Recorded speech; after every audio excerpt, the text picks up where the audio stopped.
The sound of Bella's desperate whimpering still haunts my nightmares. I found my 4-year-old golden retriever collapsed on my kitchen floor, her golden coat soaked with sweat, violent tremors racking her usually graceful body as foam bubbled from her mouth. As a professional dog trainer who'd worked with hundreds of animals over the past decade, I knew these weren't symptoms of any natural illness. But nothing could have prepared me for discovering the truth about my sister. Before we jump back in, tell us where you're tuning in from, and if this story touches you, make sure you're a subscriber, because tomorrow, I've saved something extra special for you. Tell us a duh. It was a crisp Saturday morning in November when my world shattered into 1,000 pieces. I'd been in my home office in the suburbs of Portland, Oregon, reviewing training schedules for the week ahead when I heard the most heart-wrenching sound imaginable, a cry of pure agony that seemed to pierce straight through the walls of my Victorian-style house.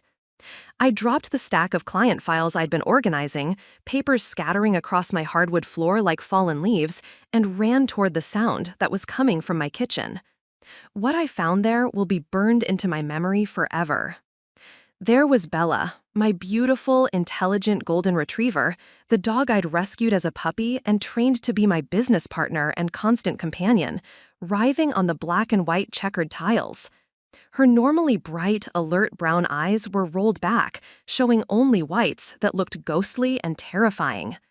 Her powerful legs, which had gracefully demonstrated hundreds of commands for amazed clients, were now kicking frantically at the air, like she was trying to escape some invisible torment.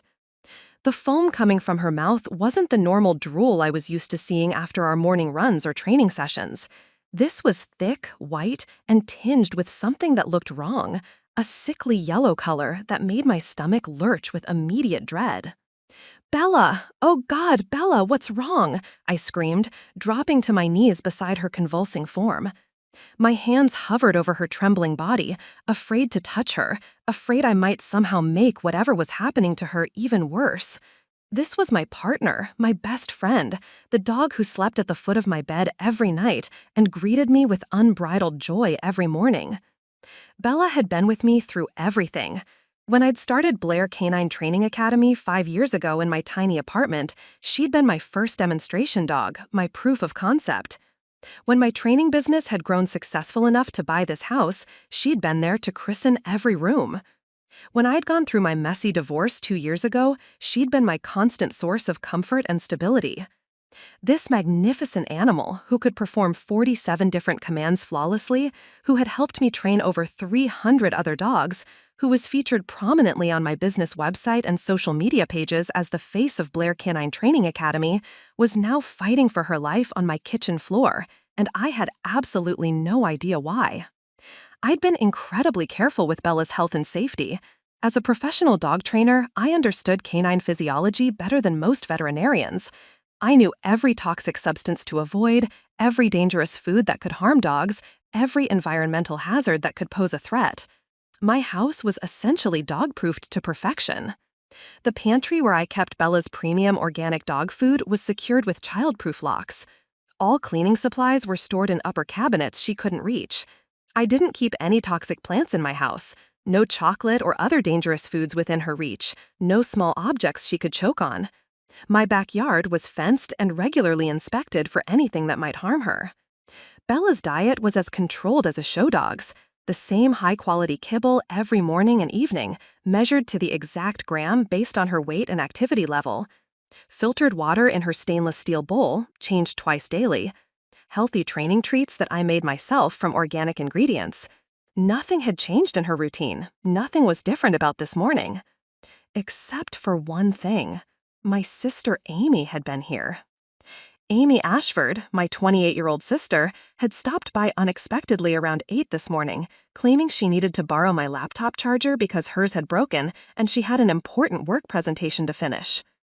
I'd been getting ready for my Saturday training sessions, rushing around gathering equipment and client files. "Just leave it on the counter when you're done," I told her, handing over my spare key. "I'll be back around noon." Amy had smiled that sweet smile she'd perfected since childhood, the one that had gotten her out of trouble countless times growing up. But now, watching Bella suffer in ways that defied natural explanation, That smile felt different in my memory. Calculating, satisfied, wrong. Amy had always harbored resentment toward my success with the dog training business. While I built Blair Canine Training Academy into one of the most respected training facilities in the Pacific Northwest, Amy struggled to maintain steady employment. She'd bounced between retail jobs, complained constantly about how lucky I was, and made snide comments about how I cared more about dogs than people. The jealousy had intensified over the past year as my business grew. My Instagram account, showcasing Bella's training demonstrations, had gained over 50,000 followers. Local news stations had featured us in feel-good segments about successful small businesses. I'd been invited to speak at national dog training conferences. Meanwhile, Amy had been fired from her job at a boutique for what her manager called attitude problems with customers. She'd moved back in with our parents in their cramped apartment, sleeping in her childhood bedroom at 28 years old, watching her younger sister achieve everything she felt she deserved. But I never imagined her resentment could turn into something this dark, this evil. I'd never imagined she could hurt Bella, the innocent animal who had never done anything but bring joy and purpose to my life. As I knelt beside my convulsing dog, watching her fight for her life, pieces of a terrible puzzle began forming in my mind. Amy's unexpected visit, her insistence on being alone in my house, her strange questions last week about Bella's routine, what she ate, where she spent her time during the day. And there was something else, something I'd tried to forget from our childhood. When we were teenagers, Amy's pet hamster had died mysteriously. She'd blamed me, claiming I'd left some toxic substance within reach. Our parents had believed her completely, grounding me for a month while Amy basked in their sympathy and attention. But I'd never gone near that hamster. I'd been afraid of it, actually, too scared to even help clean its cage. Yet Amy's version of events had become family truth, and I'd carried that guilt for years. Now, watching Bella's agony, I wondered if I'd been carrying guilt for someone else's crime. "Bella, stay with me, girl," I cried, my voice breaking as I watched my beautiful golden retriever's body convulse with increasing violence. Her breathing was becoming more labored, each breath a desperate struggle that made my chest tighten with panic. This wasn't just any dog suffering on my kitchen floor. This was my everything, my business partner, my constant companion, my reason for getting up every morning with purpose and joy. Bella hadn't just been a pet since the day I'd rescued her from the Huntington County Animal Shelter 4 years ago. She'd been my salvation, my pathway out of the depression that had consumed me after my divorce from my ex-husband, Jonah. When my world had fallen apart, when I'd questioned everything about my life and my future, Bella had given me direction. I'd started Blair Canine Training Academy with nothing but Bella, a handful of basic training equipment, and a dream to help other people experience the incredible bond that comes from properly training their dogs. Bella had been my first student, my demonstration model, my proof that positive reinforcement training could transform even the most challenging behavioral issues. She'd come to me as a scared, traumatized 6-month-old puppy who'd been surrendered by her previous owners for being too energetic and destructive. But I'd seen past her fear-based behaviors to the intelligent, eager-to-please personality underneath. Within 6 months, she'd mastered basic obedience. Within a year, she was performing complex tricks and agility routines that left audiences amazed. Bella had literally built my business with her incredible performances. Every new client who walked through my doors had been won over by watching her demonstrate perfect heel positioning, flawless recall commands, and her signature trick of balancing treats on her nose until given permission to eat them.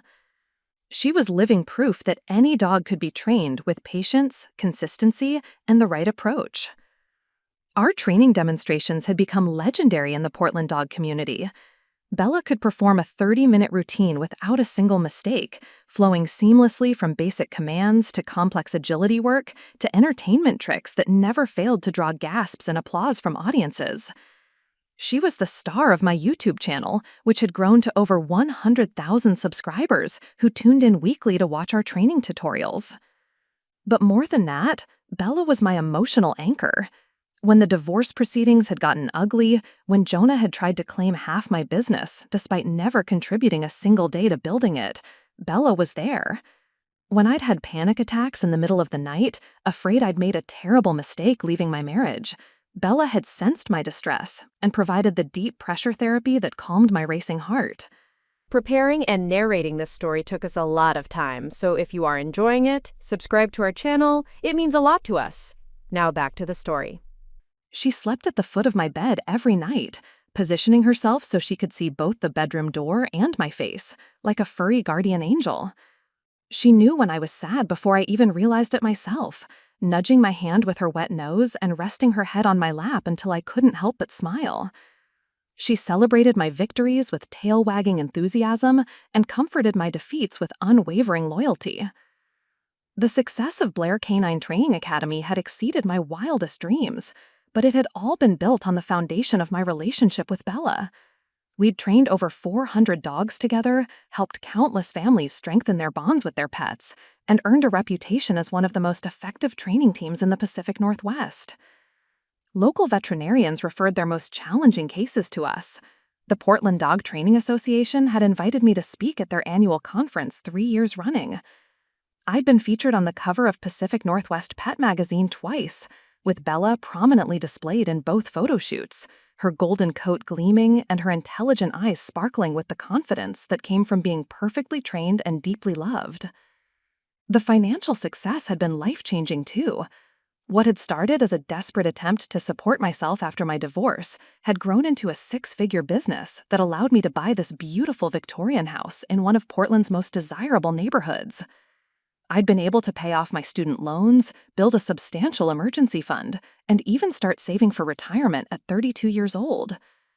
But Amy had watched all of the success with growing resentment and bitterness. Every social media post celebrating a training milestone, every news article featuring Bella and me, every family dinner where our parents asked about my business, it all seemed to fuel her anger rather than inspire her to pursue her own dreams. "You act like that dog is more important than your own family," Amy had said just last month at our parents' Thanksgiving dinner. "It's not normal, Marie. People who obsess over animals usually have something wrong with them psychologically." The comment had stung because it revealed how little Amy understood about what Bella meant to me, about how our partnership had literally saved my life and career. But I'd brushed it off as typical sibling jealousy, never imagining it could escalate into something as monstrous as this.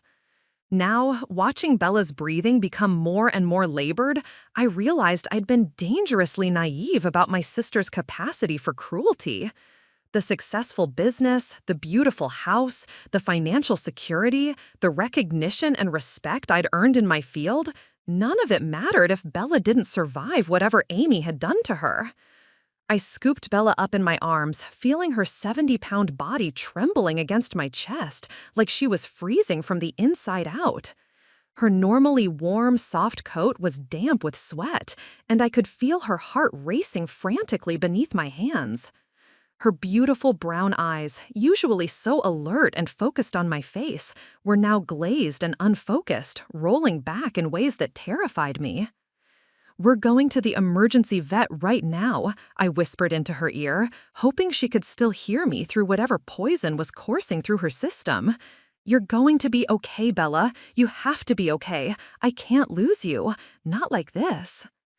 My sister Amy stood in my living room doorway, leaning casually against the frame with her arms crossed, watching Bella's suffering with an expression that would haunt me for the rest of my life. There was no shock, no concern, no natural human reaction to witnessing an animal in obvious distress. Instead, her face held something that looked disturbingly close to satisfaction, like she was watching the finale of a movie she'd been anticipating for months. "Oh no, what happened to Bella?" Amy asked, but her tone was completely wrong. The words were right, but they came out flat, rehearsed, like she was reading lines from a script she'd practiced. There was no genuine alarm in her voice, no rush to help, no immediate questions about what we should do or whether we needed to call a veterinarian. She pulled out her phone, not to call for emergency help as any normal person would, but to check her text messages. Her fingers moved across the screen with casual indifference while my dog writhed in agony just 15 feet away from her. Maybe she just ate something weird, Amy suggested with a shrug, her eyes still focused on her phone screen. Dogs are always getting into garbage or eating things they shouldn't. You know how they are. They'll eat anything that smells interesting. But that explanation made no sense, and Amy knew it. She'd been around Bella hundreds of times over the past 4 years. She knew how well-trained Bella was, how she'd never eat anything without permission, how I'd trained her specifically to ignore food that wasn't given to her directly from my hands. "Amy, look at her!" I screamed, my voice cracking with desperation. "This isn't normal. Something is seriously wrong. She's having seizures." Amy finally glanced away from her phone, but her reaction was all wrong. Instead of the horror and concern that any animal lover would show, she seemed almost annoyed that I was making such a big deal about the situation. "You always were dramatic about that dog," she said, rolling her eyes in a gesture I remembered from our childhood whenever she was caught doing something wrong. "Remember when she had that ear infection last year and you acted like she was dying? Dogs get sick sometimes, Marie. It's not the end of the world." The comparison was insulting and completely inaccurate.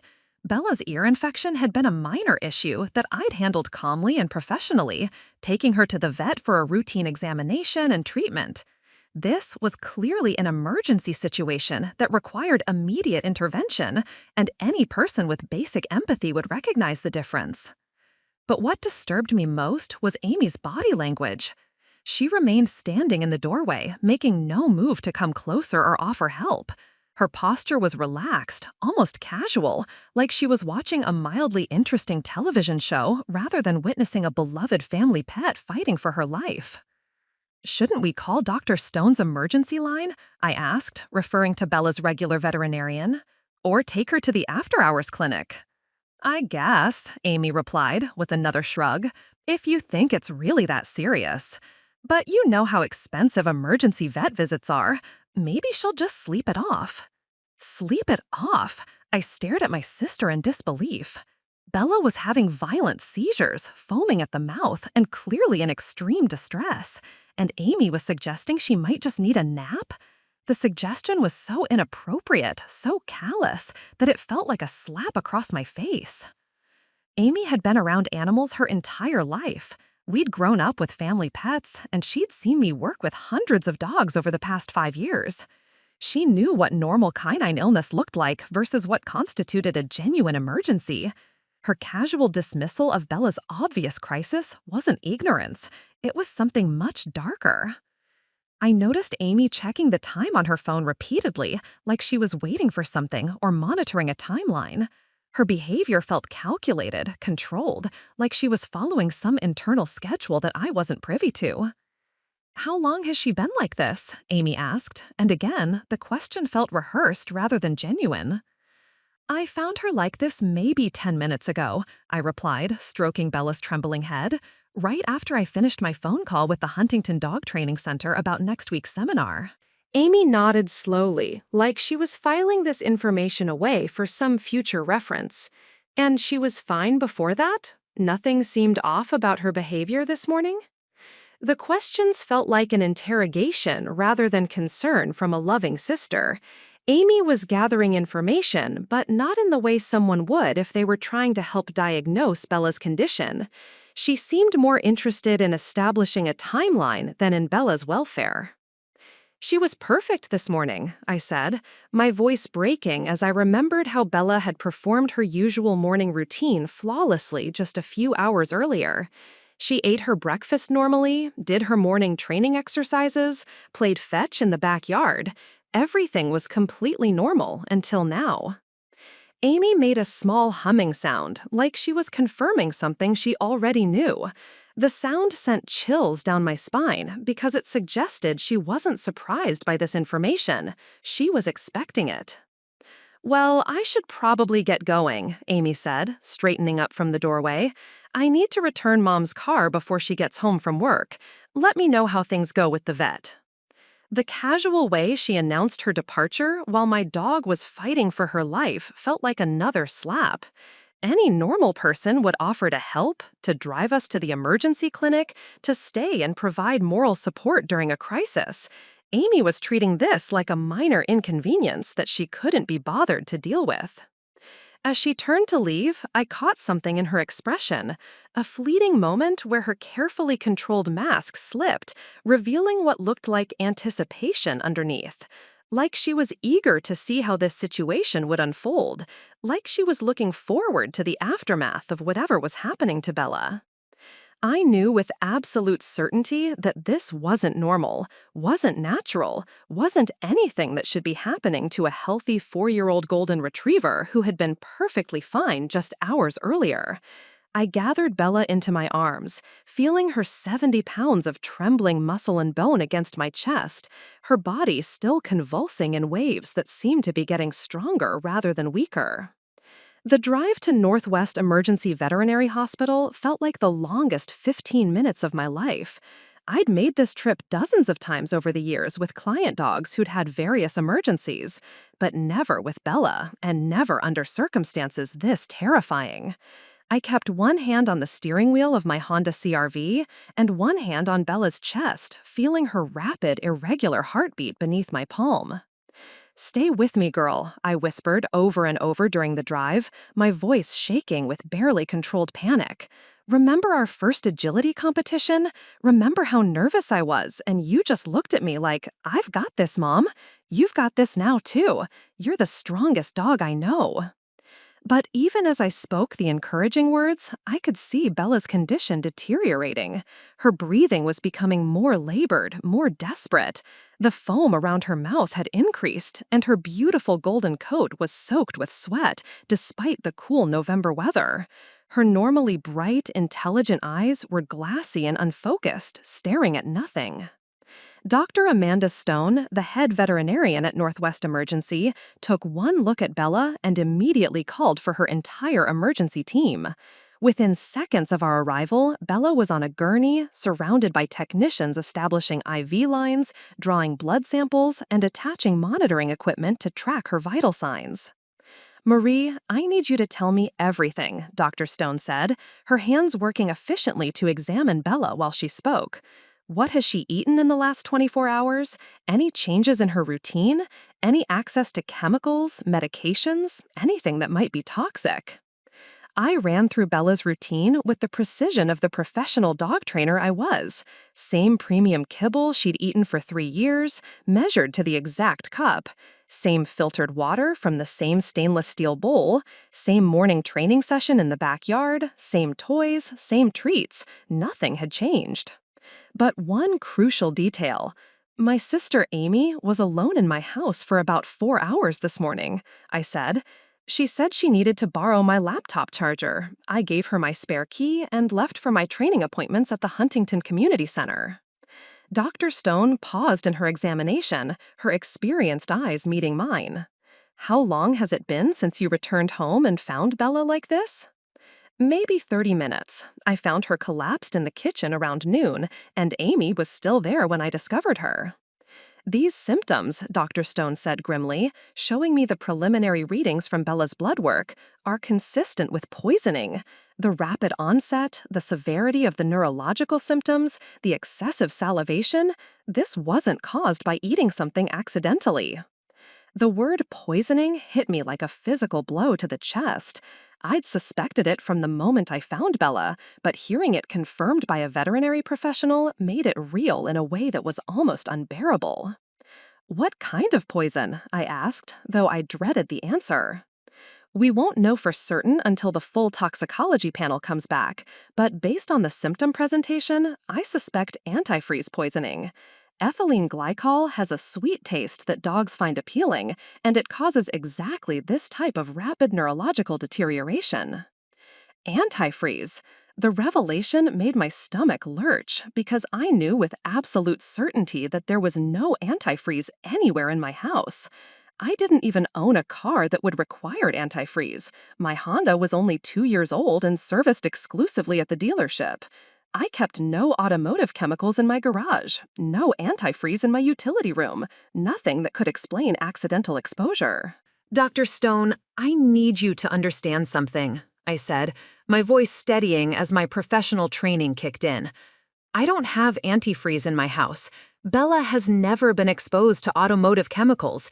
If she was poisoned with antifreeze, someone gave it to her deliberately. Dr. Stone nodded gravely. That's what I was afraid you were going to say. Marie, I'm going to be very direct with you. If this is deliberate antifreeze poisoning, the next few hours are critical. We need to start treatment immediately, and we need to contact the authorities.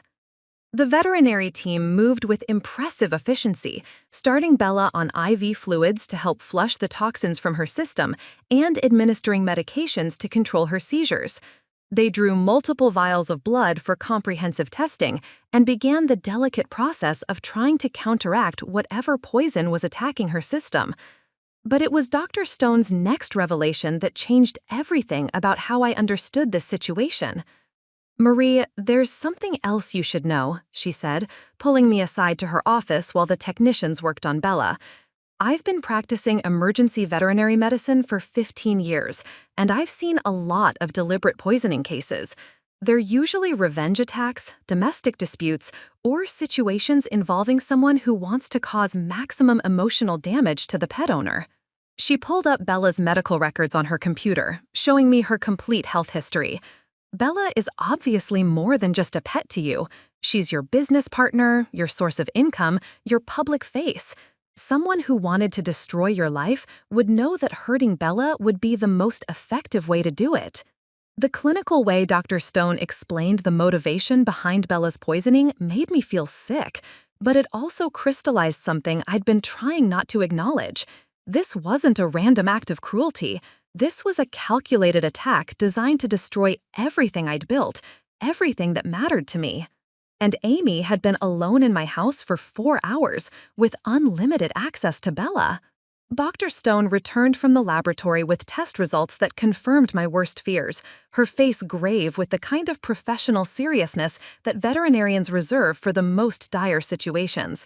She sat down across from me in her office, Bella's blood work spread across her desk like evidence in a criminal investigation.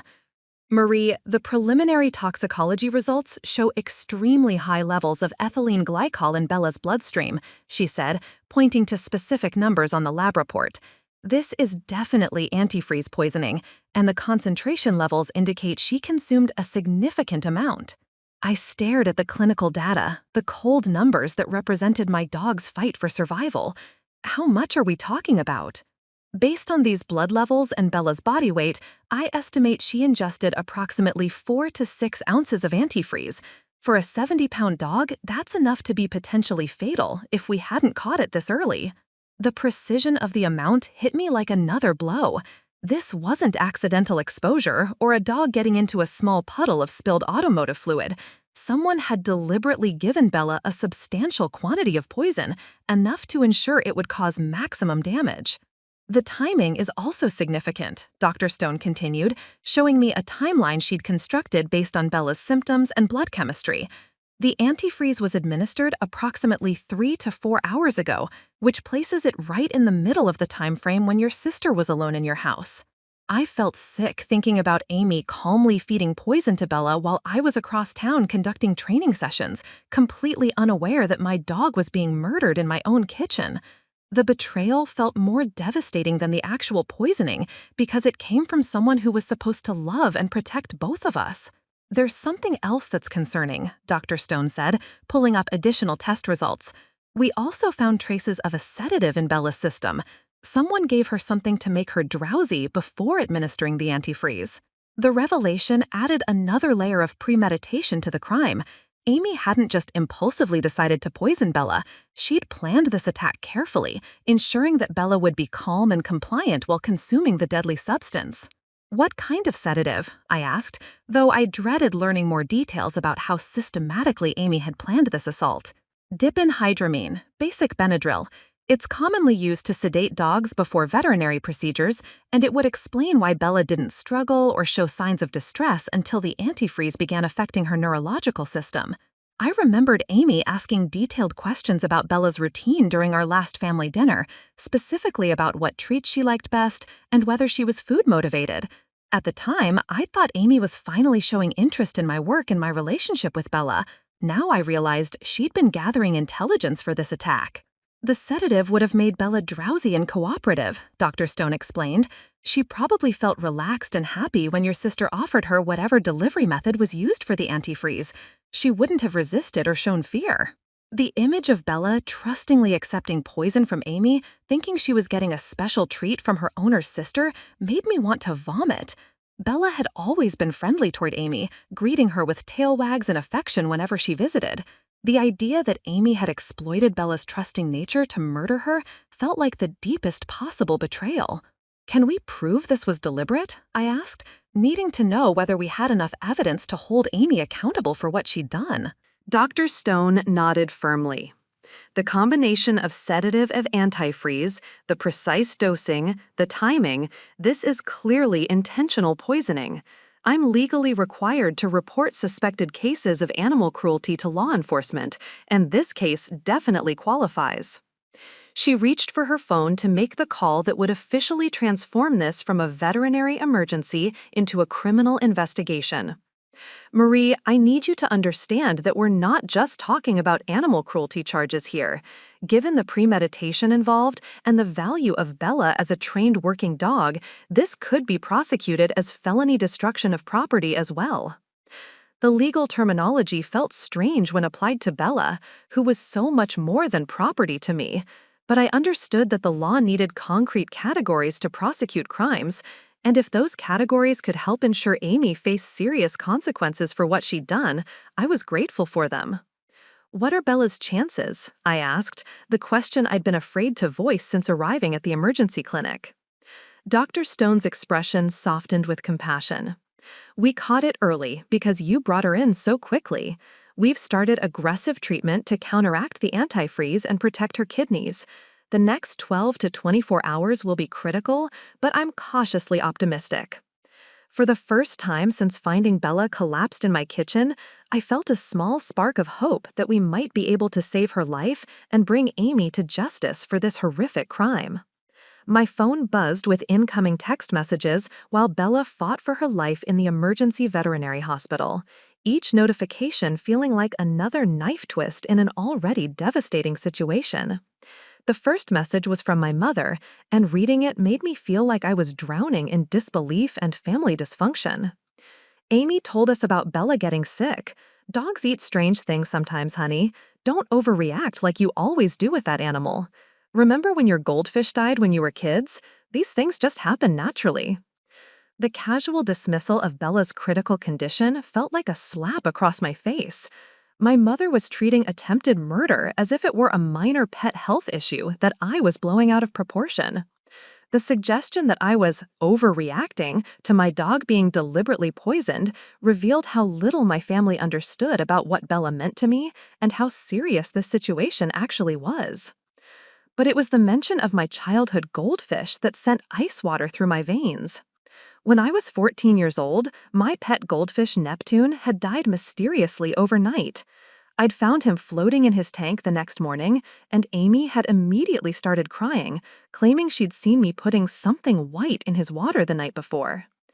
Our parents had believed Amy's story completely, grounding me for 2 weeks for irresponsible pet care and making me write a letter of apology to the family for killing Neptune through neglect.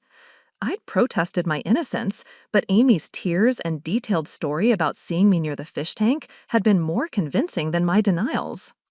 Now, sitting in this veterinary hospital while Bella received emergency treatment for antifreeze poisoning, I realized I'd been carrying guilt for Amy's crime for 18 years. She'd killed Neptune, then manipulated our parents into blaming me for it, and I'd been too young and confused to understand what had really happened. The pattern was identical. She committed the crime, then positioned herself as the sympathetic family member while portraying me as the dramatic, unstable sister who couldn't be trusted with pets. She'd perfected this manipulation technique as a teenager and was now using it again as an adult. My phone buzzed again with another message from my mother. Your father and I think you should focus on moving forward instead of dwelling on this. Amy feels terrible about Bella getting sick while she was visiting.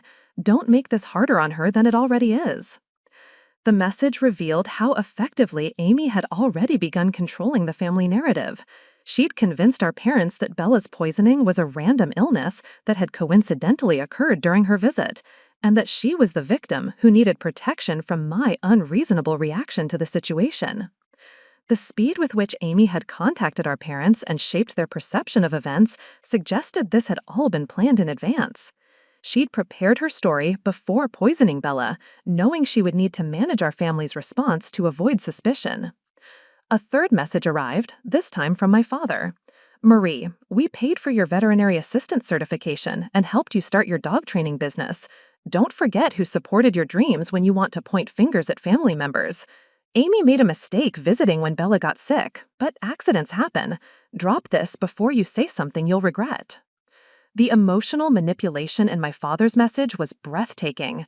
He was simultaneously reminding me of financial debts to create guilt, minimizing Amy's attempted murder as a mistake, and threatening consequences if I pursued justice for what had been done to Bella.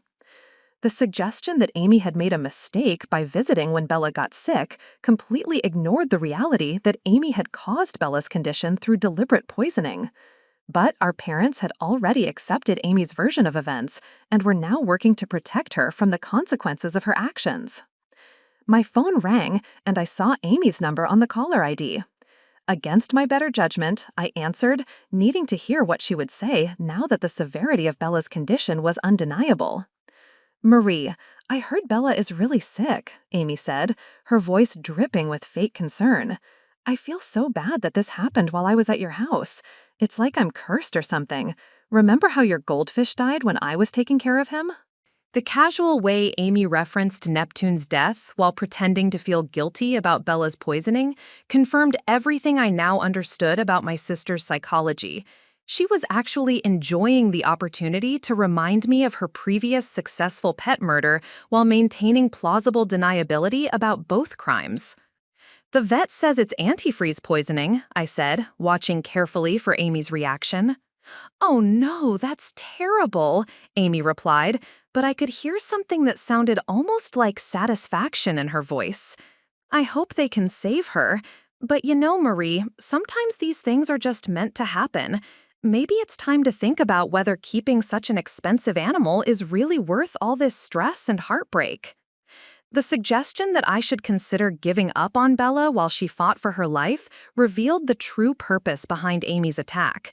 She hadn't just wanted to hurt my dog, she'd wanted to destroy my entire life's work and force me to abandon everything I'd built. Dr. Stone returned from consulting with the toxicology lab, carrying a comprehensive report that would forever change how I understood what had happened to Bella. Her expression was grim as she sat down across from me in the small consultation room, the detailed test results spread between us like evidence in a murder trial.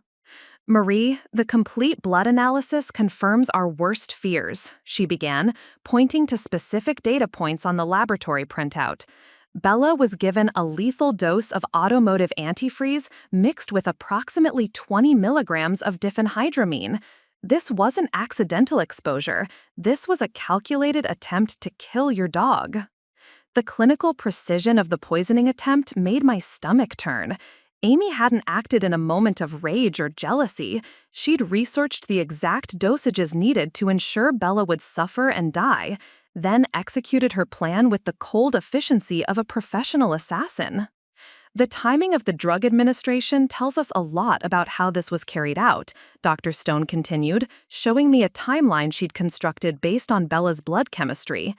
The sedative was given first, approximately 30 minutes before the antifreeze. This suggests your sister wanted Bella to be calm and cooperative when she administered the poison. I thought about Bella's trusting nature, how she'd always been excited to meet new people and accept treats from visitors. Annie had exploited that innocent friendliness to murder her, probably offering what Bella thought was a special snack before delivering the fatal dose of poison. "There's something else that's particularly disturbing," Dr. Stone said, pulling up additional test results. "The antifreeze was mixed with something sweet. We found traces of peanut butter and honey in Bella's stomach contents. Someone went to considerable effort to make the poison appealing and mask its taste." The revelation that Amy had used peanut butter, Bella's favorite treat, as a delivery method for the poison felt like another devastating betrayal. She'd turned something that brought Bella joy into an instrument of torture and death, corrupting even the simple pleasure of a beloved snack. "How did you know to test for these specific substances?" I asked, impressed by the thoroughness of the veterinary team's investigation. "Cases of deliberate pet poisoning follow predictable patterns," Dr. Stone explained. "The perpetrators usually use substances that are easily accessible, and they often try to mask the taste with foods the animal enjoys. Antifreeze mixed with peanut butter is unfortunately common in intentional poisoning cases." She pulled up another section of the lab report, showing me chemical analysis data that looked like something from a forensic investigation. The concentration levels also tell us that whoever did this had researched the appropriate dosage for a dog of Bella's size. This wasn't guesswork, this was planned. The methodical nature of Amy's attack made it even more horrifying. She hadn't acted impulsively or in a moment of emotional breakdown. She'd spent time researching how to kill Bella most effectively, gathering the necessary materials, and planning the perfect opportunity to carry out her crime. "Can this evidence be used in a criminal prosecution?" I asked, needing to know whether we had enough proof to hold Amy accountable for what she'd done. Dr. Stone nodded firmly. "Absolutely. The blood work, the timeline, the specific combination of substances, it all points to deliberate poisoning. I'm required by law to report suspected animal cruelty cases, and I've already contacted the Huntington County Sheriff's Department." She reached for her phone to show me the report she'd filed with law enforcement. "Detective Colby Martinez will be here within the hour to take your statement and collect evidence. This case will likely be prosecuted as felony animal cruelty and possibly as destruction of property, given Bella's value as a trained working dog." The legal terminology felt strange when applied to Bella, but I understood that the law needed concrete categories to prosecute crimes effectively. If treating Bella as valuable property would result in more serious charges against Amy, I was grateful for any legal framework that could deliver justice. "What happens next with Bella's treatment?" I asked, the question that mattered most to me, despite the importance of the criminal investigation. "We're continuing aggressive supportive care to protect her kidneys and neurological system," Dr. Stone explained, showing me Bella's current vital signs on the monitoring equipment. "The next 12 hours are critical. If we can prevent permanent kidney damage, she has a good chance of making a full recovery." For the first time since discovering Bella collapsed in my kitchen, I felt genuine hope that she might survive Amy's attempt to murder her. But I also felt a burning determination to ensure that Amy faced the full consequences of her calculated cruelty. The evidence was overwhelming, the crime was documented, and law enforcement was now involved. Amy's pattern of pet murders was finally going to be exposed, and she would no longer be able to hide behind family protection and manipulation. This time, the truth would set us free. Detective Colby Martinez arrived at the veterinary hospital within 45 minutes of Dr. Stone's call, bringing with him a level of technological investigation that I hadn't expected for an animal cruelty case. He was a tall, serious man in his late 30s who treated Bella's poisoning with the same gravity he would bring to any attempted murder investigation. "Miss Blair, I need you to understand that deliberate pet poisoning cases often involve sophisticated planning and evidence trails," Detective Martinez explained as he set up his laptop in Dr. Stone's office. "Modern technology gives us tools to uncover the truth that weren't available even 5 years ago." He pulled up a specialized software program that could analyze digital evidence related to animal cruelty cases. "First, I need to examine your sister's recent online activity.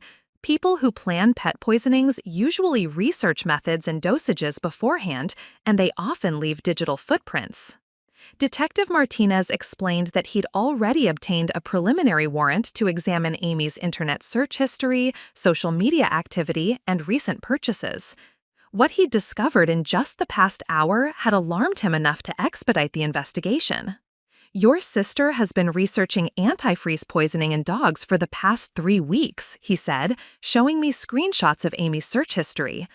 She looked up specific dosages, symptoms to expect, timeline of effects, and even searched for information about how veterinarians test for antifreeze poisoning. The evidence was damning and revealed the extent of Amy's premeditation. She hadn't decided to poison Bella impulsively during her visit to my house. She'd been planning this attack for weeks, researching every detail to ensure it would be effective and potentially undetectable. There's more, Detective Martinez continued, pulling up additional search results. She also researched your daily schedule, looked up information about your training appointments, and even searched for details about your house's security system and whether you had cameras. The revelation that Amy had been stalking my routine and planning around my schedule made me feel violated in ways I hadn't expected. She'd been studying my life like a predator studies prey, looking for the perfect opportunity to strike when she could be alone with Bella for an extended period. But here's where technology really works in our favor, Detective Martinez said, opening a new application on his laptop. Your house is equipped with a modern smart home system that logs more data than most people realize. I'd installed the smart home system primarily for security and energy efficiency, but I hadn't considered how much information it might be recording about daily activities inside my house. Detective Martinez explained that these systems often capture detailed data about door openings, motion detection, and even appliance usage. Your smart doorbell recorded Amy arriving at 8:47 a.m. and leaving at 12:23 p.m., but more importantly, your smart kitchen appliances logged activity that tells us exactly what she was doing while you were gone. The technological evidence painted a disturbing picture of Amy's activities during her 4 hours alone in my house. The smart refrigerator had logged the door being opened multiple times, the smart faucet had recorded unusual water usage patterns, and even the smart garbage disposal had been activated at times that didn't match my normal routine. Most interesting is this data from your smart pet feeder, Detective Martinez said, pointing to specific timestamps. It shows someone manually overriding the automatic feeding schedule and dispensing food at 10:15, about an hour and a half after you left for your training appointments. The smart pet feeder data correlated perfectly with the timeline Dr. Stone had established for when Bella consumed the sedative and antifreeze. Amy had used my own technology to deliver the poison, probably mixing it with Bella's regular food to ensure she would consume the entire deadly dose. Your sister also made a crucial mistake with her phone, Detective Martinez continued, showing me location data that had been automatically recorded by Amy's smartphone. Her GPS shows her stopping at an automotive supply store on her way to your house, where store cameras captured her purchasing antifreeze and disposable gloves. The purchase receipt and security footage from the automotive store provided undeniable proof that Amy had obtained the poison immediately before coming to my house.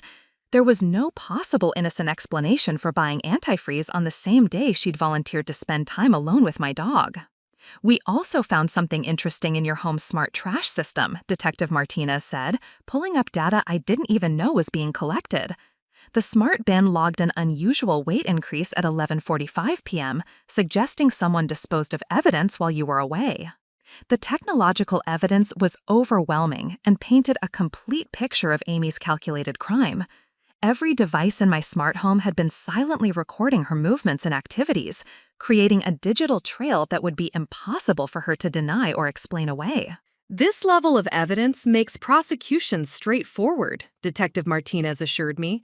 Your sister planned this attack meticulously, but she underestimated how much modern technology would document her crimes.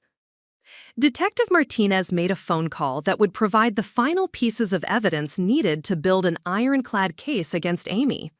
Within 2 hours, he'd obtained warrants for security footage from multiple locations along Amy's route to my house, creating a comprehensive timeline of her movements on the day she poisoned Bella. Ms. Blair, what we've discovered goes far beyond what I initially expected for a pet poisoning case, Detective Martinez said, returning to Dr. Stone's office with his laptop loaded with video evidence. Your sister's actions show a level of premeditation that transforms this from simple animal cruelty into something much more serious. The first video came from the parking lot of AutoZone, where Amy had stopped at 8:15 a.m. before coming to my house. The high-definition security cameras clearly showed her purchasing a bottle of antifreeze, a package of disposable gloves, and a small funnel, everything needed to carry out her planned attack on Bella. Notice her demeanor in this footage, Detective Martinez pointed out, pausing the video on a clear shot of Amy's face. She's calm, focused, methodical. This isn't someone acting impulsively or emotionally. She's executing a plan she's thought through carefully. The timestamp on the automotive store footage confirmed that Amy had acquired the poison just 32 minutes before arriving at my house, proving that she'd come to visit me with the specific intention of harming Bella. There was no innocent explanation for those purchases on that particular morning. But the really damning evidence comes from your neighborhood, Detective Martinez continued, pulling up footage from 3 different residential security systems along my street. Your neighbor's Ring doorbells and security cameras captured Amy's entire visit from multiple angles. The neighborhood footage revealed details that chilled me to the bone. Amy's car was recorded arriving at my house at 8:47 a.m., but the cameras also showed her driving slowly past my house twice earlier that morning, apparently surveillance runs, to ensure I wasn't home and to check for any signs of unexpected activity. At 7:23 a.m. and 7:41 a.m., she drove past your house without stopping, Detective Martinez explained, showing me the earlier footage. She was making sure your routine was normal, that you'd left for your training appointments as scheduled, and that she'd have the house to herself. The level of surveillance Amy had conducted before executing her plan made the crime even more disturbing.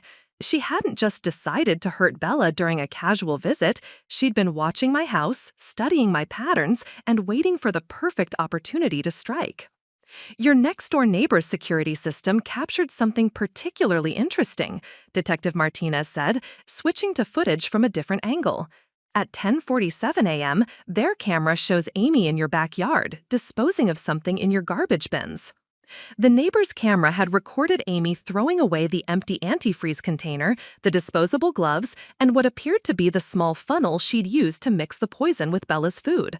She'd been careful to dispose of the evidence outside, probably thinking it would be collected with the regular trash pickup before anyone discovered Bella's condition. But she made a critical error, Detective Martinez continued, pulling up additional footage. Your own home security system captured her re-entering your house after disposing of the evidence, and the indoor cameras show her washing her hands thoroughly at your kitchen sink. The indoor security footage revealed Amy's consciousness of guilt in devastating detail. She'd spent nearly 10 minutes scrubbing her hands and cleaning the kitchen counter, clearly trying to remove any traces of antifreeze or other evidence that might link her to Bella's poisoning.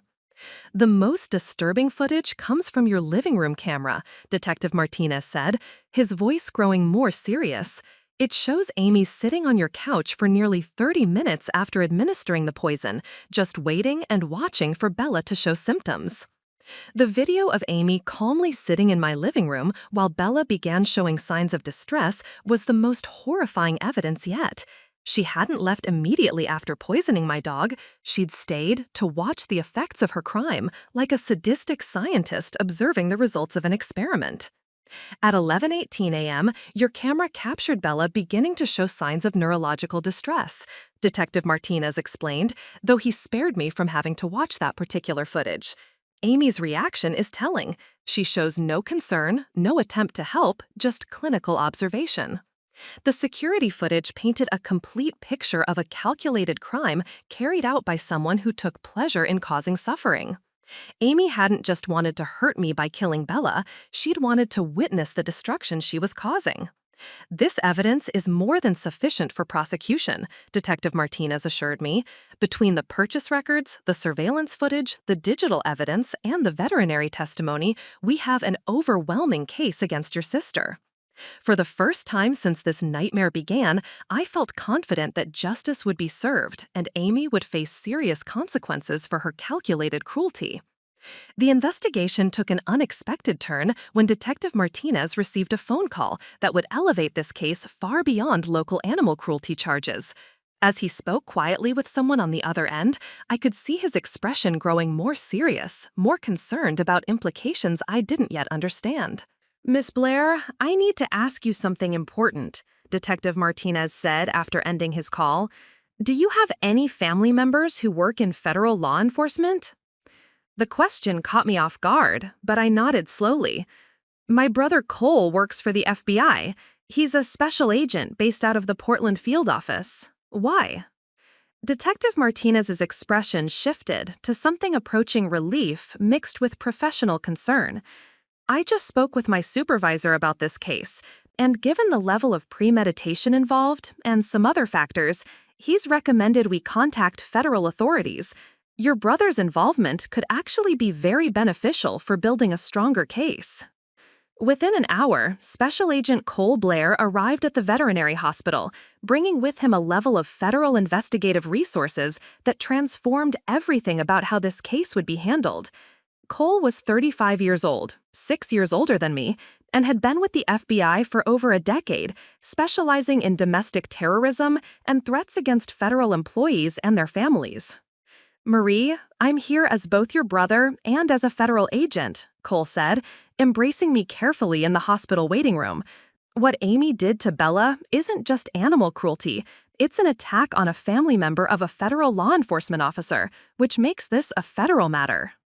Cole explained that the FBI took threats and attacks against the families of federal agents very seriously, even when those attacks were carried out by other family members.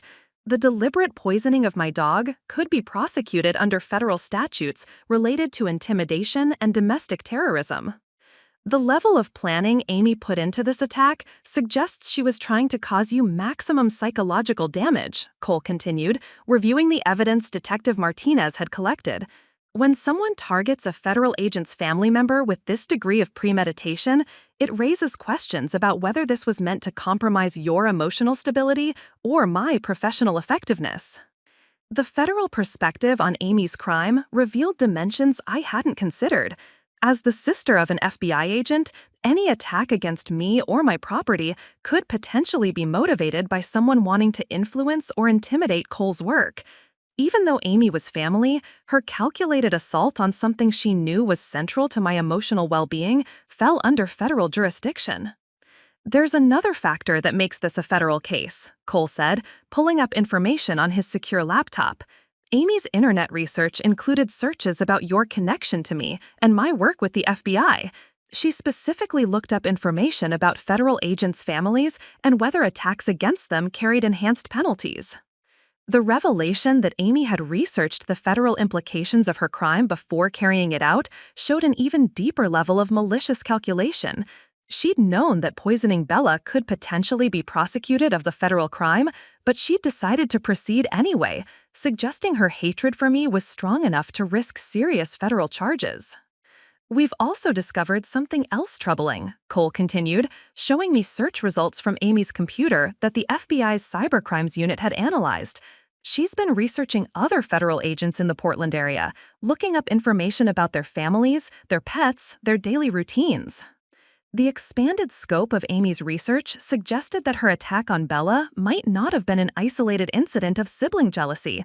She appeared to have been developing a pattern of targeting federal agents' families, using pets as a way to cause maximum emotional damage while potentially flying under the radar of traditional security measures. The FBI has encountered similar cases in other states, Cole explained, pulling up a classified database of attacks against federal employees' families.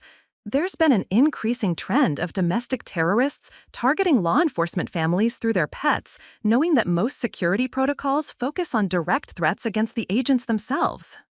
The federal investigation revealed that Amy's crime was part of a larger pattern of domestic terrorism that I hadn't even known existed. People were systematically targeting the families of federal agents, using beloved pets as weapons to cause psychological trauma and potentially compromise the agent's professional effectiveness. This changes everything about how Amy will be prosecuted, Cole said, his voice taking on the cold professionalism I'd heard him use when discussing serious criminal cases. Instead of state animal cruelty charges, she'll be facing federal charges related to domestic terrorism, intimidation of a federal officer's family, and conspiracy to interfere with federal law enforcement operations. The enhanced federal charges carried sentences of 10 to 20 years in federal prison, far more serious than the local animal cruelty charges Amy had probably expected when she planned her attack on Bella. The FBI investigation into Amy's attack on Bella uncovered a disturbing network of similar crimes that extended far beyond what anyone had initially suspected. Cole returned from a secure briefing with his supervisors, carrying classified files that revealed the true scope of what we were dealing with. "Marie, what Amy did to Bella isn't an isolated incident," Cole said, spreading federal case files across Dr. Stone's conference table. "The FBI has been tracking a pattern of attacks against federal agents' families across 7 states, and Amy appears to be connected to an online community that shares tactics and targets." The revelation that Amy had been part of an organized effort to target law enforcement families made me feel sick. This wasn't just sibling jealousy or resentment about my business success. This was domestic terrorism carried out by people who wanted to destroy federal agents' lives by attacking what they loved most. "We've identified at least 15 similar cases in the past 2 years," Cole continued, showing me photographs and case summaries that painted a horrifying picture. Federal agents' family pets have been poisoned, attacked, or killed in incidents that initially appeared to be random animal cruelty, but actually followed coordinated plans. The FBI had discovered online forums where anti-government extremists shared detailed information about federal agents' personal lives, including their family members, daily routines, and beloved pets. Amy had been an active participant in these communities, sharing information about me and Bella while gathering intelligence about other potential targets. "Your social media posts about Bella made you a perfect target," Cole explained, showing me screenshots Amy had shared in extremist chat rooms. She'd been providing them with detailed information about your training schedule, Bella's routine, and your emotional attachment to your dog for months. The evidence showed that Amy had been methodically documenting my life, taking photographs of my house, recording my daily patterns, and sharing tactical information with other domestic terrorists who were planning similar attacks against federal agents' families in other states. "We've arrested 3 other family members in different states who were planning copycat attacks," Cole said, his voice grim with the weight of what they'd discovered. Amy's successful poisoning of Bella was being used as a template for future operations. The FBI's counterterrorism unit had been monitoring these online communities for months, but Amy's attack on Bella had provided them with the evidence they needed to make arrests and dismantle the network. Her crime had inadvertently exposed a nationwide conspiracy to terrorize federal law enforcement through family pets. "There's something else you need to know," Cole continued, pulling up encrypted communications the FBI had intercepted. "Amy wasn't acting alone. She's been receiving financial support and tactical guidance from an organized anti-government group based in Idaho." The domestic terrorism organization had been paying family members of federal agents to carry out attacks against their relatives' pets, knowing that these crimes would cause maximum psychological damage while appearing to be personal disputes rather than coordinated terrorism. Amy had received $5,000 for successfully poisoning Bella. "The group's strategy is particularly insidious," Cole explained, showing me their operational manual that the FBI had obtained through classified means. "They target federal agents' family pets because they know these attacks will cause severe emotional trauma without triggering the same security responses as direct threats against the agents themselves." The manual contained detailed instructions for recruiting family members who harbored resentment against their federal agent relatives, providing them with resources and support to carry out pet attacks that would appear to be family disputes rather than domestic terrorism. Amy had received $5,000 for successfully poisoning Bella. "The group's strategy is particularly insidious," Cole explained, showing me their operational manual that the FBI had obtained through classified means. "They target federal agents' family pets because they know these attacks will cause severe emotional trauma without triggering the same security responses as direct threats against the agents themselves." The manual contained detailed instructions for recruiting family members who harbored resentment against their federal agent relatives, providing them with resources and support to carry out pet attacks that would appear to be family disputes rather than domestic terrorism. Amy's been in communication with this group for over 6 months, Cole said, showing me a timeline of her involvement with the extremist organization. They specifically recruited her because of her access to your house, her knowledge of your routine, and her existing jealousy about your success. The domestic terrorists had identified Amy as a perfect asset because her personal resentment toward me made her willing to participate in their broader campaign against federal law enforcement. They'd exploited her jealousy and provided her with the resources and encouragement she needed to carry out their agenda. The good news is that Amy's attack on Bella has given us everything we need to prosecute the entire network, Cole said. Her communications with the group, the financial transfers, the tactical guidance, it's all documented evidence of a domestic terrorism conspiracy.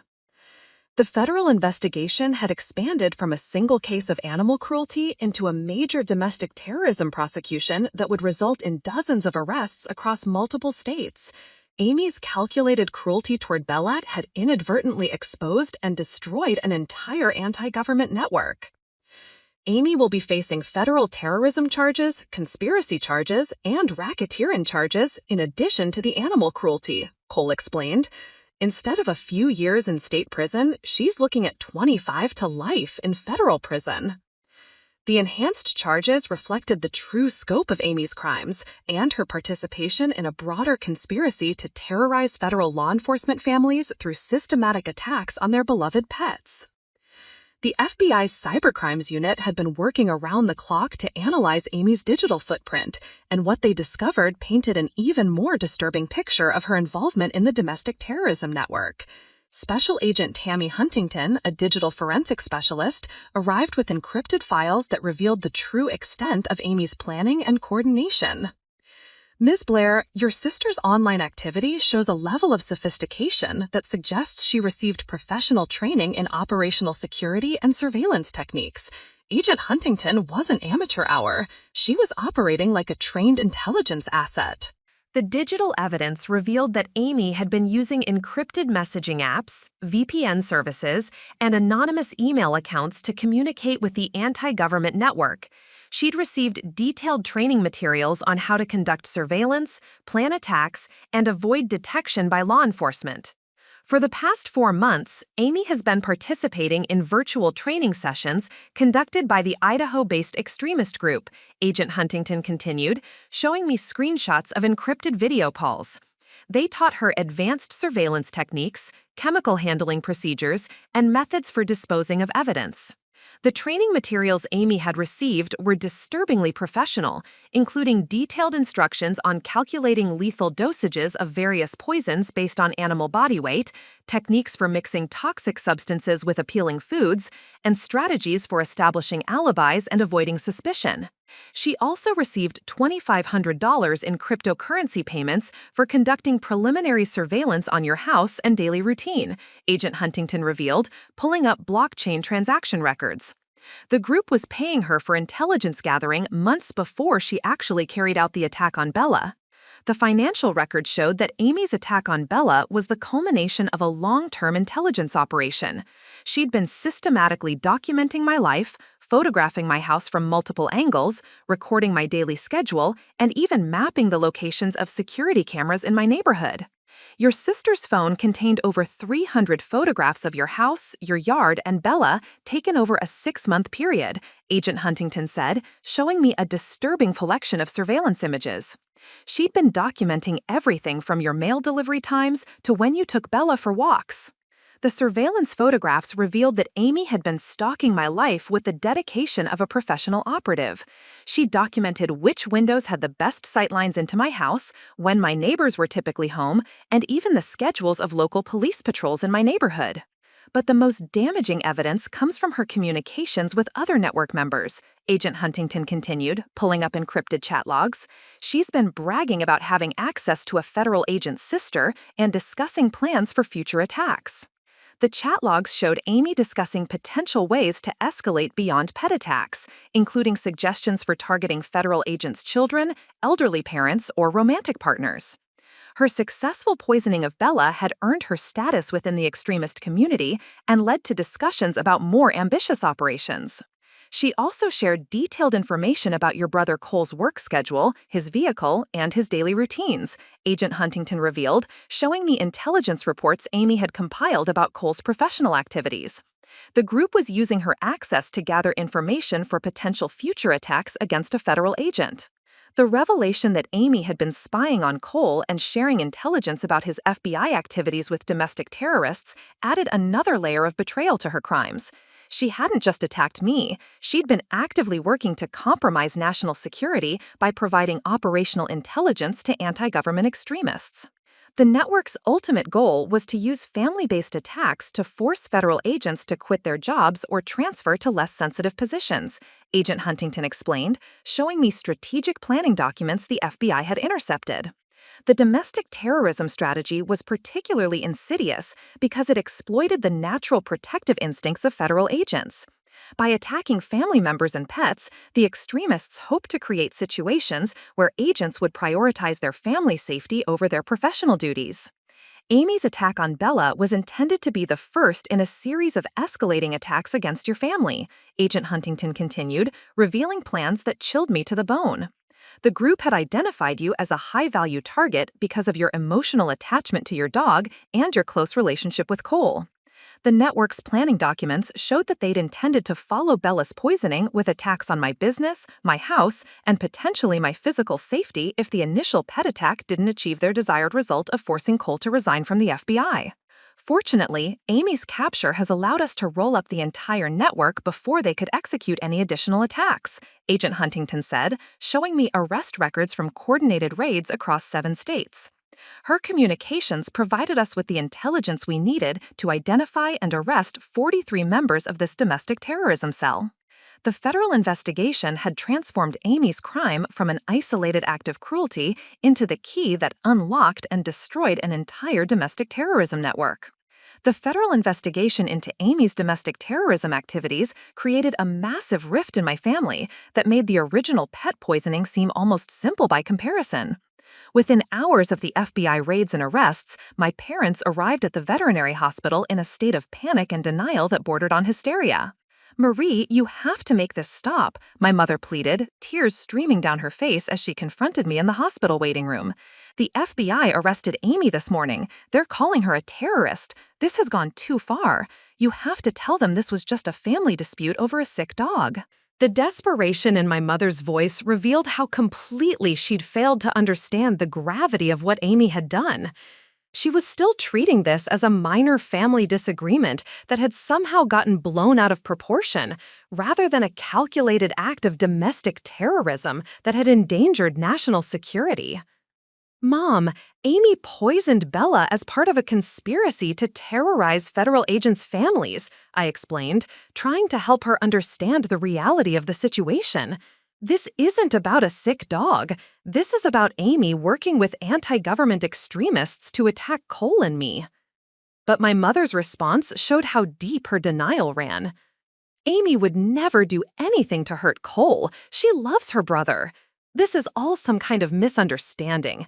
Maybe she gave Bella something by accident, but she's not a terrorist." My father's approach was more aggressive and revealing about his priorities.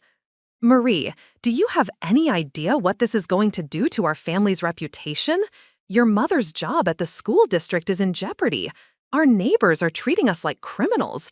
You need to find a way to make this go away." The suggestion that I should somehow make federal terrorism charges go away to protect the family's reputation showed how twisted his thinking had become. He was more concerned about social embarrassment than the fact that his daughter had participated in a domestic terrorism network. "Amy was receiving money from extremists to spy on Cole and attack me," I said, showing them evidence that Agent Huntington had cleared for family disclosure. "She's been documenting our lives for months and sharing intelligence with people who want to hurt federal agents." My father's response was to dismiss the evidence entirely.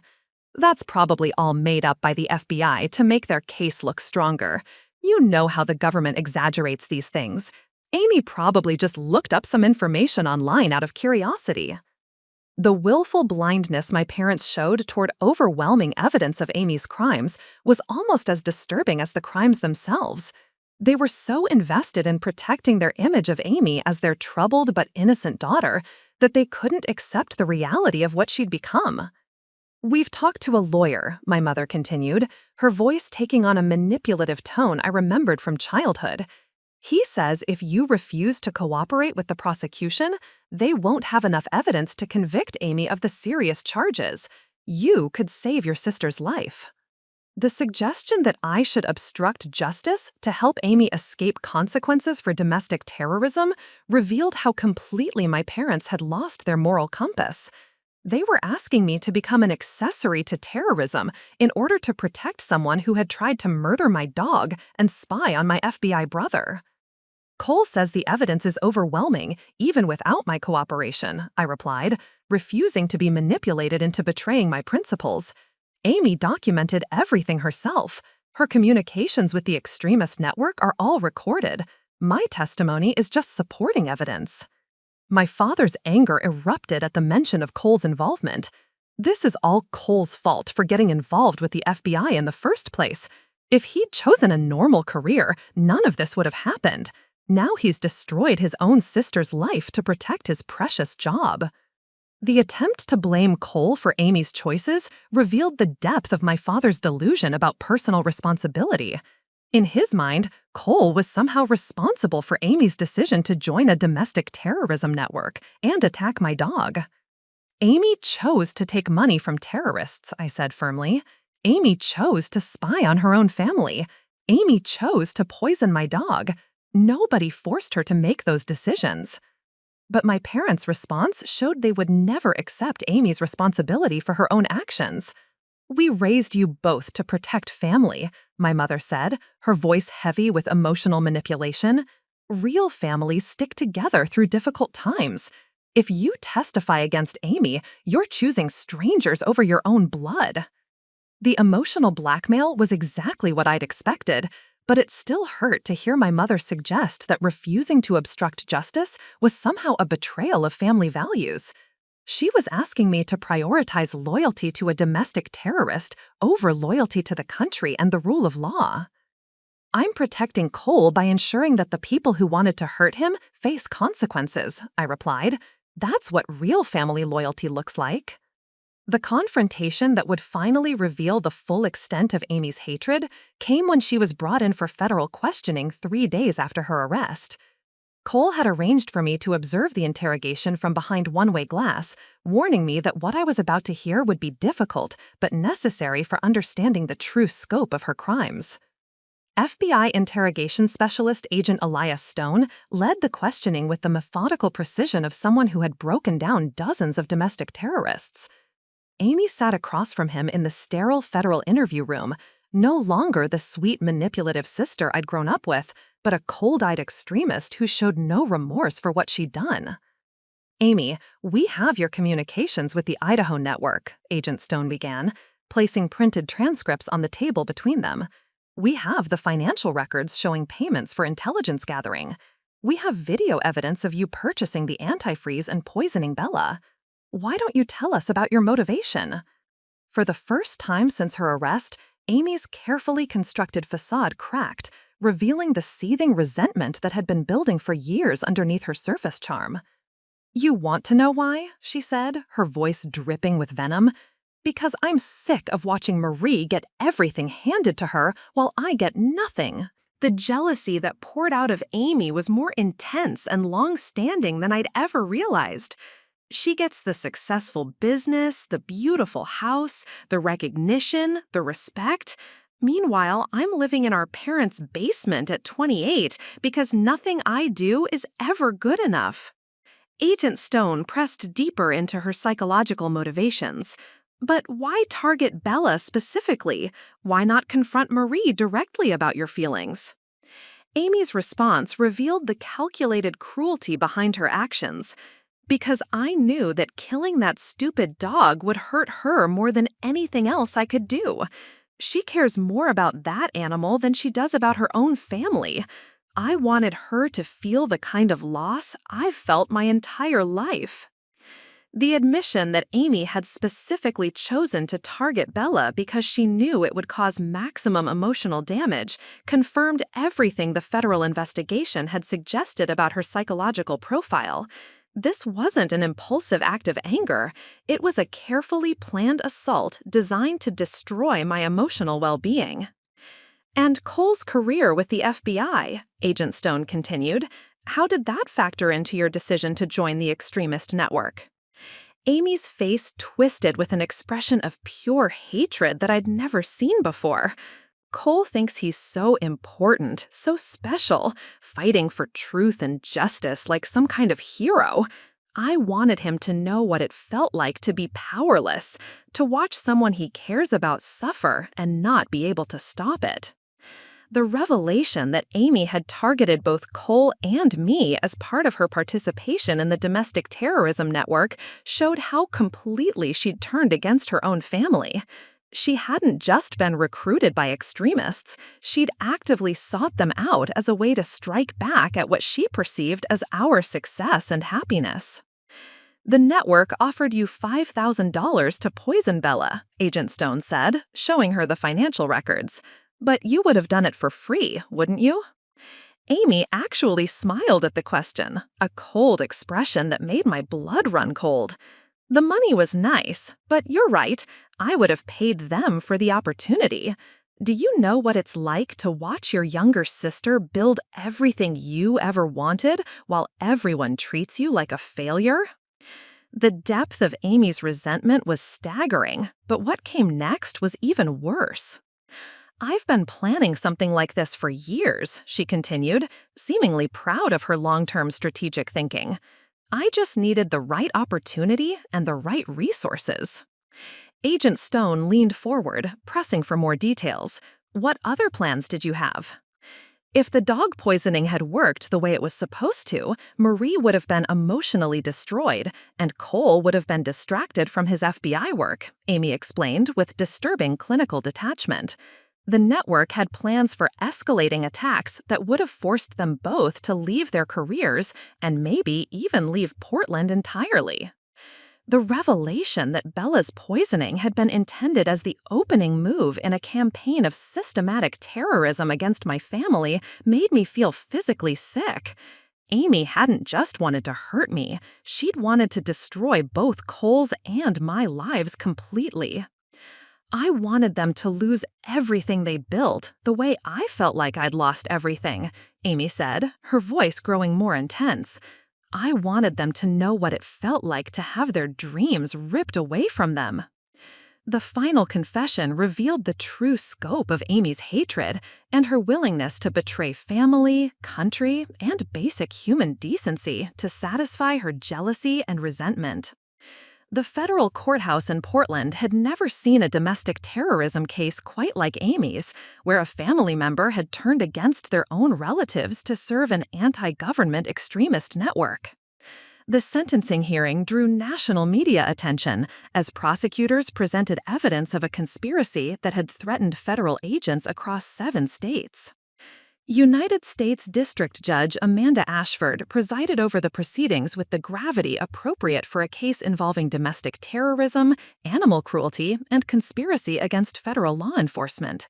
Amy sat at the defendant's table, flanked by 2 federal public defenders, no longer the manipulative sister I'd grown up with, but a convicted terrorist facing decades in federal prison. Miss Ashford, Judge Ashford began, using Amy's maiden name rather than acknowledging any family connection, you have been found guilty on multiple federal charges, including conspiracy to commit domestic terrorism, intimidation of federal officers' families, animal cruelty resulting in serious bodily injury, and racketeering in connection with an ongoing criminal enterprise. The list of charges was extensive and carried mandatory minimum sentences that would ensure Amy spend most of her remaining life in federal prison. Prosecutor Sarah Stone had built an overwhelming case using Amy's own digital communications, financial records, and surveillance footage. The evidence presented during your trial reveals a level of premeditation and malicious intent that this court finds deeply disturbing. You systematically betrayed your own family members, endangered national security, and participated in a conspiracy designed to terrorize federal law enforcement officers through attacks on their loved ones. The prosecution had requested the maximum sentence allowable under federal guidelines, arguing that Amy's case represented a new and dangerous trend in domestic terrorism that required the strongest possible deterrent effect. The extremist network she joined had been planning similar attacks in multiple states, using family members as assets to gather intelligence and carry out operations. Your attack on Miss Blair's service animal was not simply animal cruelty, Judge Ashford stated, her voice carrying the weight of federal authority. It was a calculated act of domestic terrorism designed to cause maximum psychological damage to a federal agent's family member while advancing the goals of an anti-government extremist organization. The federal sentencing guidelines for domestic terrorism cases involving conspiracy and racketeering were severe, but Amy's cooperation with prosecutors had provided some mitigation. Her detailed testimony about the Idaho-based network had led to the arrest and conviction of 43 other domestic terrorists across the country. However, the court notes that your cooperation with federal authorities appears to have been motivated by self-interest rather than genuine remorse, Judge Ashford observed, referring to psychological evaluations conducted during Amy's pre-sentencing period. You have shown no meaningful acknowledgement of the harm you caused to your family or to national security. The psychological reports had painted a disturbing picture of Amy's mental state, revealing narcissistic personality traits and a complete lack of empathy for the victims of her crimes. Even after months of counseling, she continued to justify her actions as reasonable responses to perceived family favoritism. The court sentences you to 25 years in federal prison without the possibility of parole, Judge Ashford announced, her voice echoing through the packed courtroom. You will serve this sentence in a maximum security federal facility designated by the Bureau of Prisons. The sentence was longer than even the prosecutors had requested, reflecting Judge Ashford's concern about the precedent Amy's case might set for other family members of federal agents who harbored similar resentments. The judge wanted to send a clear message that family relationships provided no protection for those who chose terrorism. Additionally, you are permanently banned from owning or caring for any animals, Judge Ashford continued, addressing the animal cruelty aspects of Amy's crimes. You will pay full restitution for veterinary costs, psychological counseling for the victims, and enhanced security measures required by your brother's continued federal service. The financial penalties were substantial, totaling over $200,000 in damages and costs related to Amy's crimes. The money would help cover Bella's ongoing veterinary care, security upgrades for both Cole's and my homes, and counseling services for family members affected by her betrayal. Upon your eventual release from federal prison, you will serve 5 years of supervised probation, with conditions including mandatory psychological treatment, restricted internet access, and prohibition from contacting any current or former federal law enforcement officers or their family members, Judge Ashford stated. The probation conditions were designed to prevent Amy from re-engaging with extremist networks or attempting future attacks against law enforcement families. Federal parole officers would monitor her activities closely, ensuring she couldn't rebuild connections with anti-government organizations.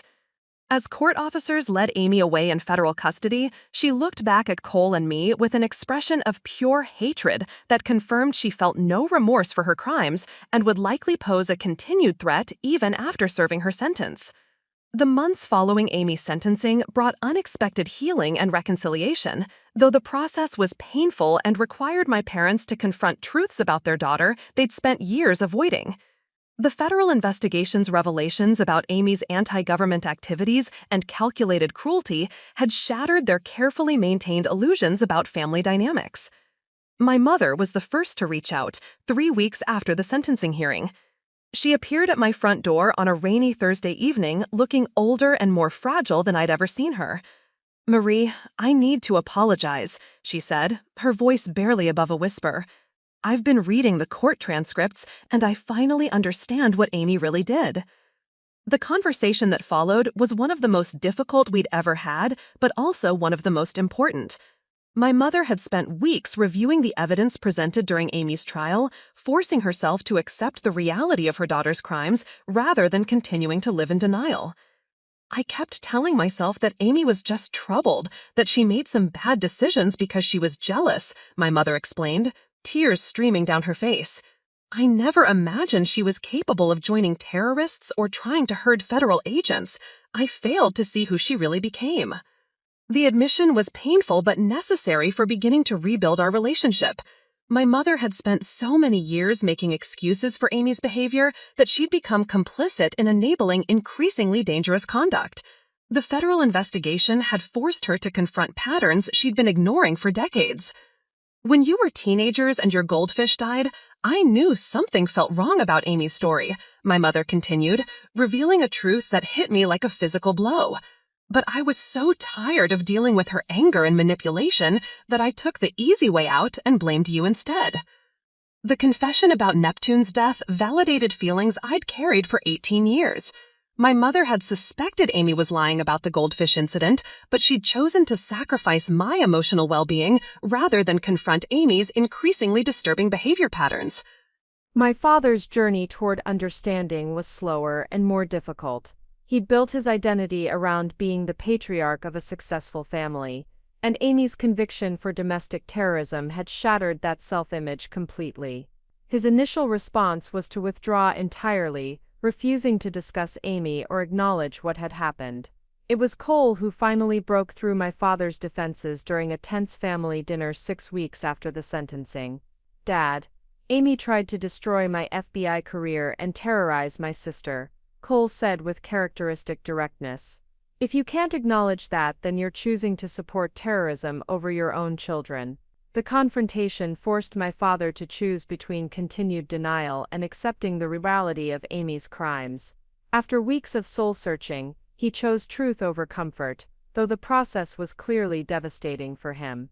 "I enabled Amy's behavior because I was afraid of her anger," my father finally admitted during a family therapy session we'd all agreed to attend.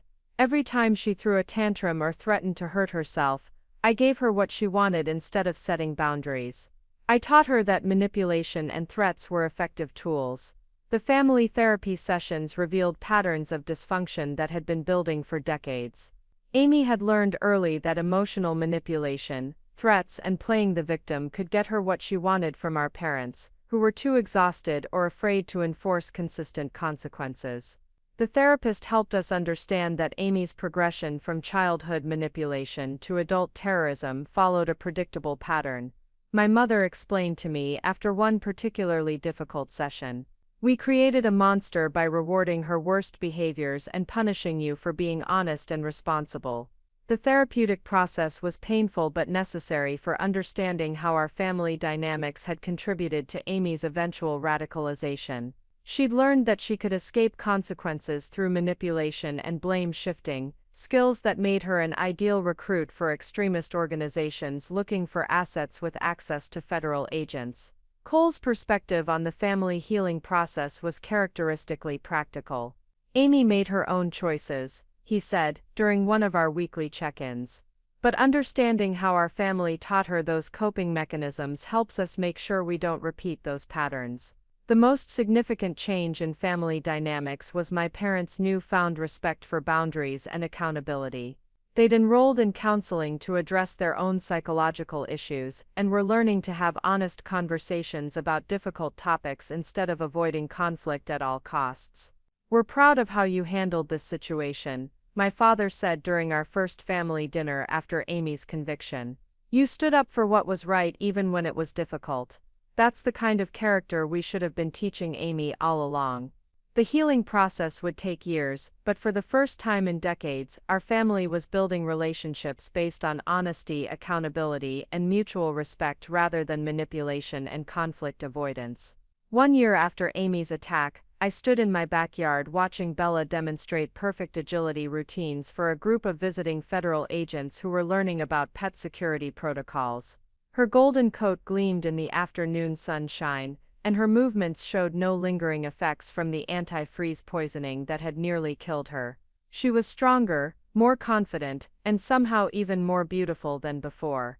"She's remarkable," said Agent Martinez, who had become the FBI's leading expert on protecting federal employees' families from domestic terrorism threats. Her recovery story has become a model for how quickly animals can bounce back from trauma when they receive proper care and support. Bella's case had led to sweeping changes in how federal law enforcement agencies protected their employees' families. The FBI had developed new protocols for monitoring online threats against agents' loved ones, and they'd created specialized units focused on preventing family-targeted domestic terrorism. Dr. Stone had used Bella's medical records to publish research papers about treating deliberate pet poisoning cases, helping veterinarians across the country develop better emergency protocols. "What we learned from Bella's case has already saved dozens of other animals," she told me during Bella's recent wellness check. "My dog training business had evolved as well, expanding to include security training for federal agents' pets and consultation work with law enforcement agencies developing family protection protocols." Blair Canine Training Academy for Federal Families had become a specialized division that helped other agents ensure their beloved animals were safe from extremist threats. The media attention surrounding Amy's case had brought unexpected opportunities. I'd been invited to speak at national conferences about recognizing signs of family-based domestic terrorism, and my insights had helped law enforcement agencies identify similar threats before they could be carried out. Cole's FBI career had actually been enhanced by the case rather than damaged. His experience with family-targeted terrorism had made him a valuable resource for the Bureau's domestic terrorism units, and he'd been promoted to supervise a new task force focused on protecting federal employees from extremist attacks. "Amy thought attacking our family would destroy our careers," Cole reflected during one of our regular coffee meetings. "Instead, her crimes gave us the experience and credibility to help protect other federal families from similar attacks." The most meaningful change had been in my relationship with my parents. The family therapy sessions had taught us all to communicate honestly about difficult topics, and we'd developed stronger bonds based on mutual respect rather than conflict avoidance. As I watched Bella effortlessly clear a series of jumps, I thought about how far we'd all come from that terrible morning when I'd found her convulsing on my kitchen floor. Amy's attempt to destroy our lives had ultimately made us stronger, more resilient, and more committed to protecting others from similar attacks. "Good girl, Bella," I called out as she completed her demonstration routine. She trotted over to me with her tail wagging, pressing her warm body against my legs in the same gesture of affection she'd shown before Amy tried to take her away from me. We'd survived the worst kind of family betrayal, and we'd emerged stronger than ever. Up next, you've got 2 more standout stories right on your screen. If this one hit the mark, you won't want to pass these up. Just click and check them out. And don't forget to subscribe and turn on the notification bell so you don't miss any upload from us.